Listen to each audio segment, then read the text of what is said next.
j'avais toutes sortes de raisons d'être heureux de vous rejoindre. Et d'abord parce que vous êtes un intermédiaire et que votre amitié m'est précieuse à titre personnel, mais aussi parce que c'est un beau et grand sujet dont j'ai eu effectivement à me mêler à diverses reprises. Je suis heureux que, puisque tout finit toujours en université, que ce soit aujourd'hui le cas à la rencontre entre des grandes institutions qui sont présentes et l'université française. Oui, j'ai eu à me mêler de ces choses, au moins, c'est un peu un hasard biographique, rencontrant une détermination personnelle, à me mêler de ces choses au moins à 4 titres. D'abord comme historien, quand j'étais professeur à Sciences Po, je venais d'arriver là et j'ai trouvé qu'il était tout à fait affligeant que la radio et la télévision ne soient pas à ce moment-là des sujets d'intérêt majeurs pour la recherche. C'était absurde étant donné l'importance que désormais la radio et la télévision avaient dans nos sociétés à toutes sortes d'égards. Quand Pierre Nora et Jacques Le Goff avaient fait une série de livres sur le faire de l'histoire, il y avait les nouveaux objets, il y avait le cinéma grâce à Ferro, il n'y avait pas la radio et la télévision, et tout ce pan de l'audiovisuel était donc absent. Et j'avais donc fondé un séminaire dès mon arrivée à Sciences Po en 77, en plein accord avec l'INA, pour parler de l'histoire de l'audiovisuel. L'audiovisuel à bien des égards, à la fois comme acteur, comme reflet, comme portant des archives, bien sûr, et donc gardant les traces de ce qui s'était passé, comme microcosme aussi d'une société à certains égards. Et donc, dès 1981, au moment où avait été élaborée la loi Filiou, j'avais publié dans le Monde un article pour réclamer qu'on donne leur pleine dignité aux archives de l'audiovisuel. Je me rappelle avoir été reçu par Charles Pasqua au Sénat, qui suivait la loi Filiou et qui avait introduit c'est la seule fois de ma vie où je crois que je l'ai rencontré, et il avait introduit un amendement prévoyant un dépôt légal de l'audiovisuel. Mais comme on était face à face, gauche et droite, cela avait été rejeté aussitôt à l'Assemblée nationale, ce que j'avais regretté. Je vais y revenir dans un instant.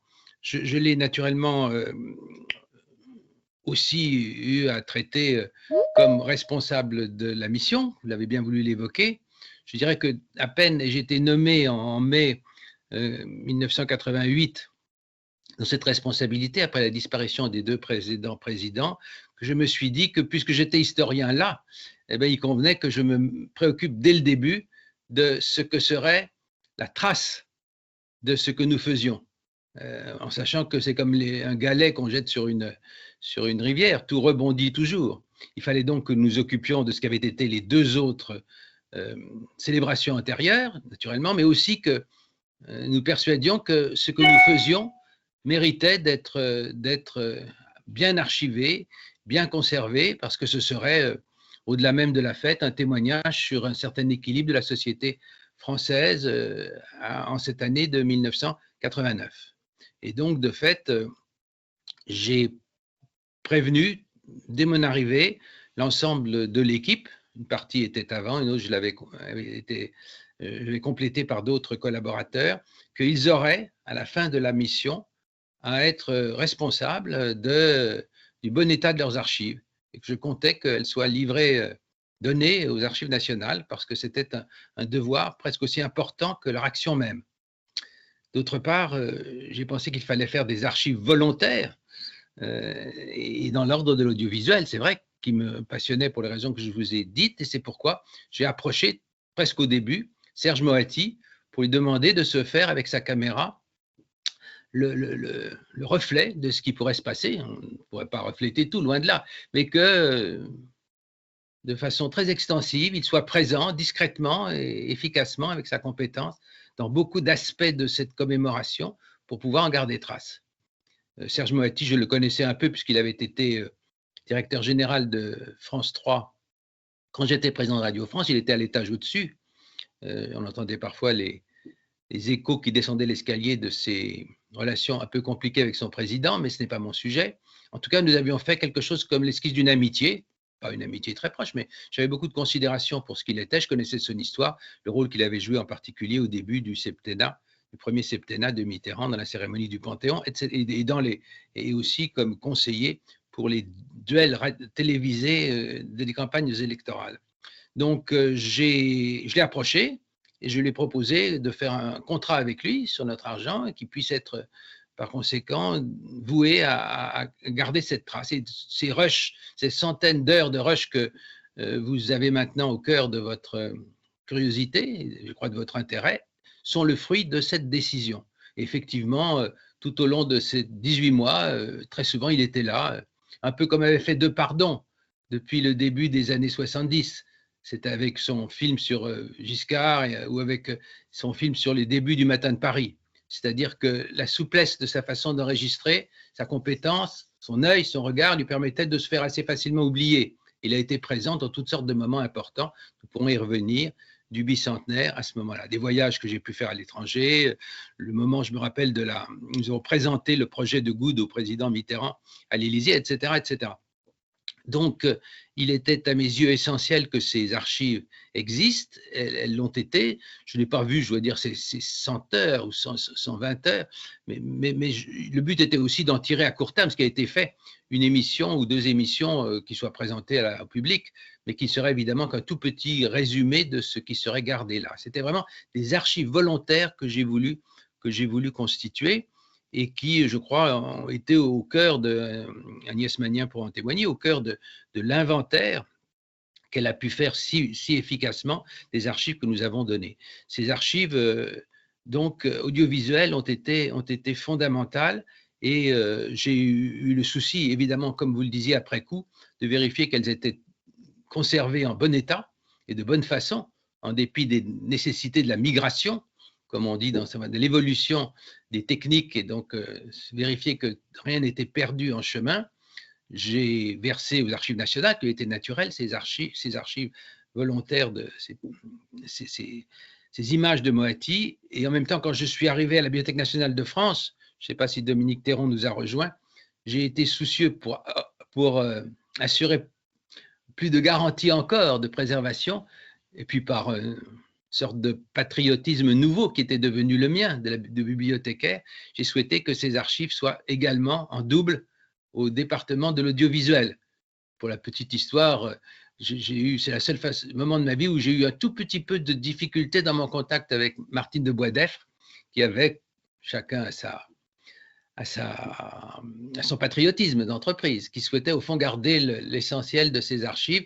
Elle ne voulait pas souhaiter que je les fasse copier comme j'avais souhaité. Heureusement, il y avait un autre endroit où j'en avais un double, et par conséquent, ce double que je crois intégral, il faudrait le vérifier, a été versé au département de l'audiovisuel de la Bibliothèque nationale de France, double garantie de maintien de ces archives. J'ai révisé tout ça, je dois dire récemment, parce que je suis en train, effectivement, vous l'évoquiez Yann, de d'écrire le 2e tome de ces mémoires, et en particulier sur la période du bicentenaire. Alors, la quatrième rôle que j'ai pu avoir dans ce domaine, c'est évidemment, et qui dépasse les archives de Serge Moatti, que je ne fais que rappeler pour mémoire, c'est d'avoir eu, quand j'ai été pendant 1 an secrétaire d'État à la communication, de pouvoir faire aboutir, quelle chance j'ai eu en fait, de faire aboutir l'idée qui avait avorté en 82, c'est-à-dire un dépôt légal de l'audiovisuel, concernant naturellement les images mobiles, mais aussi les photographies, les sources sonores, le multimédia, etc., etc. Je ne reviens pas sur le détail de cette loi du 20 juin 92. Je crois que les débats parlementaires méritent d'être considérés, à la fois à l'Assemblée nationale et au Sénat, car ils témoignent d'un très bon fonctionnement du Parlement. C'était un petit groupe de gens qui s'y intéressaient. Je crois qu'on a vraiment débattu de façon stimulante, et j'en garde un souvenir extrêmement précieux d'avoir pu finalement parrainer cette loi du 20 juin 92, c'est une de mes fiertés.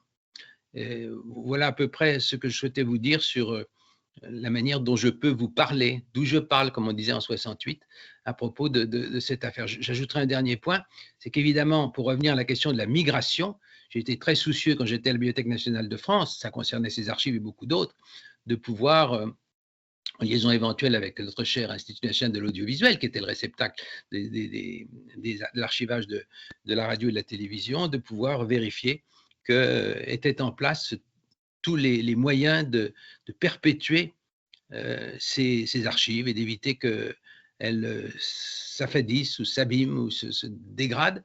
Je crois qu'à cet égard, à ce moment-là, et le directeur actuel du département pourra, j'espère, le confirmer.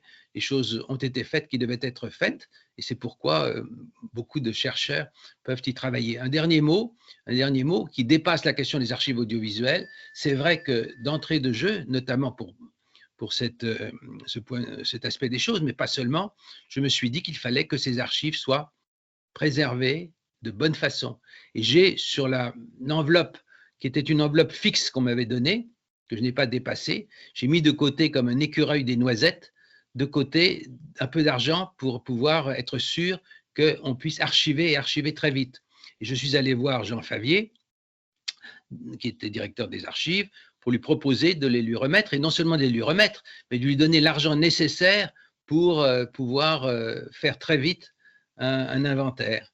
Il ne l'a pas évoqué dans sa préface, mais c'est assez naturel. L'essentiel, c'était que ces choses aboutissent, et il m'a dit, ce qui a été amplement vérifié ensuite, qu'il allait mettre sur cette tâche d'inventaire, pour inventorier ces archives, qui allait mettre les meilleurs de ces jeunes et nouveaux chartistes collaborateurs. Et c'est pourquoi je suis si content, notamment, de retrouver aujourd'hui Agnès Magnin, qui a été une des 2 conservatrices ou conservateurs qui ont eu le grand mérite de faire effectivement ce magnifique inventaire que je garde à portée de main et que j'ai revu de plus près à l'occasion de l'écriture de ces pages dont je vous parlais il y a un instant. Voilà ce que je souhaitais vous dire.